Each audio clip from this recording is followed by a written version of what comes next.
Coucou tout le monde, les apparitions mondiales du Moïse d'Eric Zurcher. Voilà, très intéressant, encore une histoire très intéressante qui s'est passée en Grèce en 2001. À la suite, hein, j'avais déjà fait des vidéos sur ce livre-là. Mais moi je préfère le premier, mais bon là c'est plus dans le style analyse, tout ça. C'est pas encore pareil, statistique. Bon après il y a des êtres aussi dedans, j'avais déjà fait voir. J'avais déjà fait des vidéos sur ça. Hein, ouais, c'est la suite en fait. Mais la suite elle est pas pareille. Bon. Mais moi je préfère toujours le premier, mais c'est un bon livre aussi. Hein. Bon, puis le format il est pas pareil que le premier. Hein. Pas photo. Mais si vous voulez le complément, vous prenez celui-là. Vous avez les deux. Là, franchement, vous avez tout. Et puis c'est unique aussi ces livres-là. Hein. C'est unique. Hein. Bah oui. C'est un peu comme le don des étoiles de Ina Danan, ouais.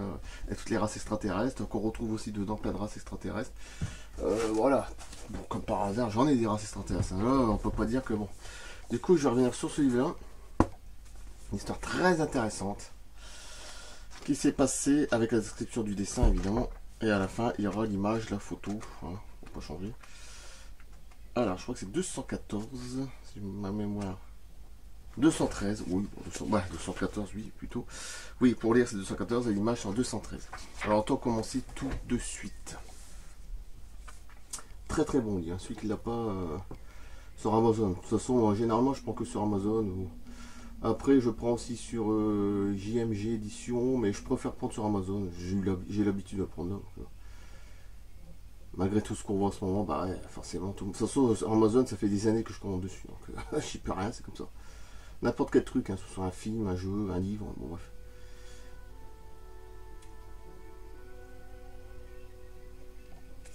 Alors c'est parti. Alors très intéressant aussi ça. En plus avec la description, ça fait un petit peu peur. Ça donne pas envie de leur serrer la main parce que bon. Les promeneurs de l'Attique, fin août 2001. Amolia, Vrona, Attique, en Grèce, 21h30. Trois témoins, 3 hommes. Ça c'est bien parce qu'il y a 3 témoins. Hein, bon. À la fin août 2001, 3 veilleurs étaient à leur poste dans un lieu d'observation situé sur une colline avec une bonne vue sur le sud du golfe d'Eviokus. Ils faisaient partie de ceux qui en Grèce surveillent les départs d'incendies de forêt.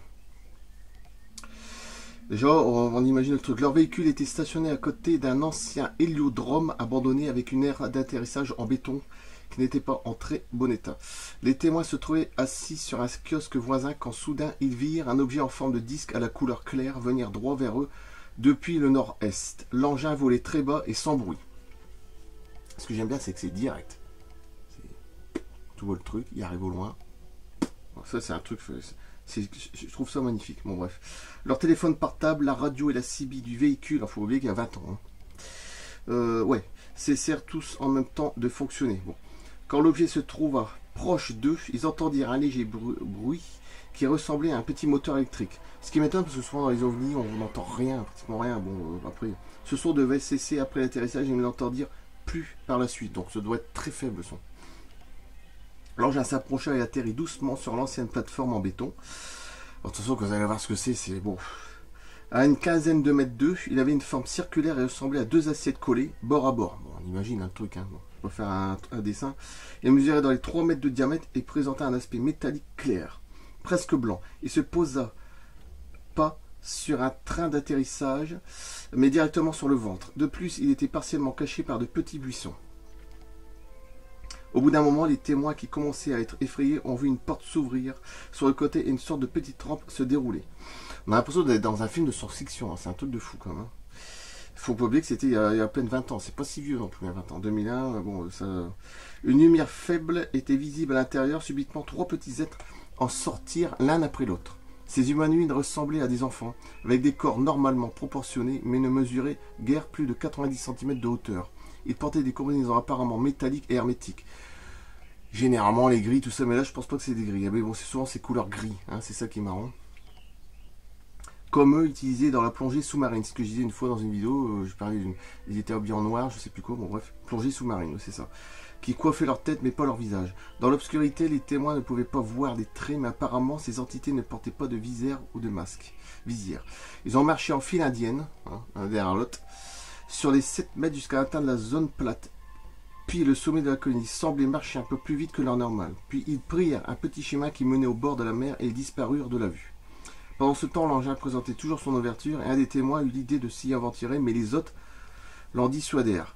Au bout de 10 minutes quand même, les humanoïdes revinrent du chemin toujours en file indienne et réintègrent leur véhicule. Une fois la porte fermée, l'OVNI décolla doucement et silencieusement avant de disparaître vers le sud. Les témoins cherchèrent fiévreusement des traces au sol mais n'en trouvèrent aucune. 2 nuits plus tard, le même groupe d'hommes observa de nouveau un énorme objet en forme de disque tourner lentement en altitude au-dessus de leur tête. Juste 2 jours plus tard, c'est quand même... C'est là que tu dis merde quand même, bon, même pour dormir, tout ça, tu te sens pas bien non plus. L'engin émettait un son doux et de nouveau ils constatèrent des effets électromagnétiques sur la radio et téléphone cellulaire. Mais enfin, ils n'avaient pas l'air d'être non plus, on va dire, néfastes. Enfin, après, il faut peut-être pas non plus les emmerder. Commentaire, un cas étonnant avec 3 témoins. La charmante scène relatée ne m'était pas inconnue et pour cause, les dossiers ufologiques en contiennent de semblables, bien que parfois sans l'observation associée d'un ovni. Ces cas correspondent à des apparitions de nature folklorique, des nains ou gnons se rendent dans un lieu ou vers une tâche mystérieuse qui les attend. Généralement, ils ne prêtent aucune attention à ceux qui les observent. Il s'agit en fait d'une activité mimétique de procession religieuse toujours très suivie dans certains pays, y compris européens. Un témoignage analogue provient de Corse et se trouve relaté par Christophe Cagnoni.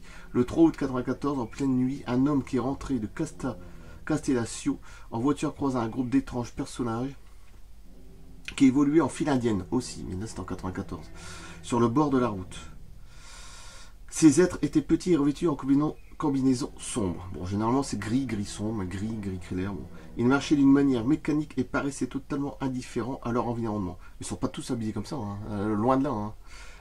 Il y en a beaucoup des races qui ne servent à rien à voir. Il y en a même qui sont carrément en peau écailleuse, reptiliens, ou d'autres nordiques, tenue blanche. Bon bref, c'est pas généralement du gris, mais on va dire à 60%, 70%, souvent c'est ces couleurs-là, mais bon.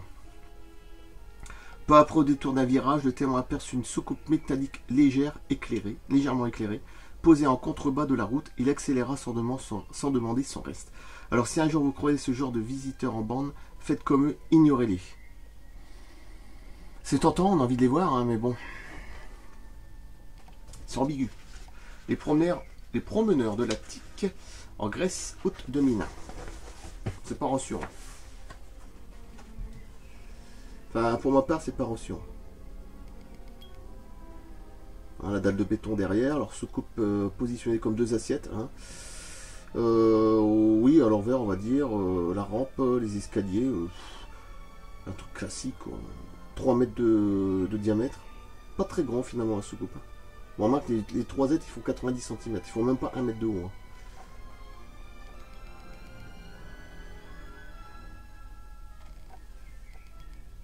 Alors, peut-être que c'est des intraterrestres.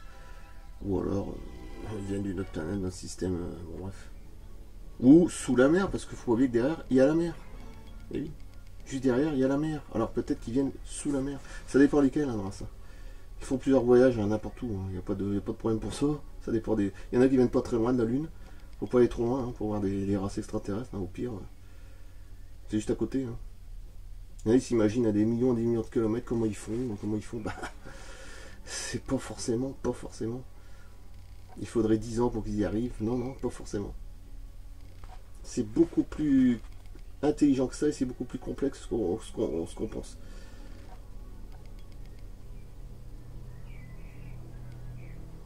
Voilà, je coupe.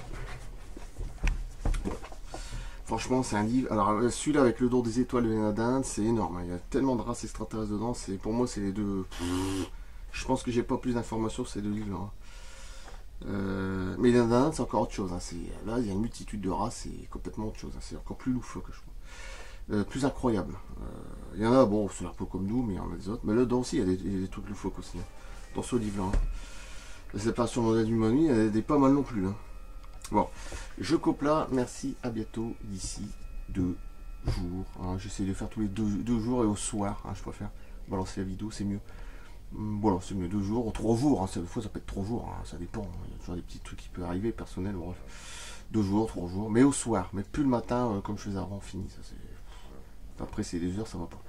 Donc je coupe, merci, à bientôt. Très bon livre. Amazon, généralement c'est Amazon. Je coupe. Merci.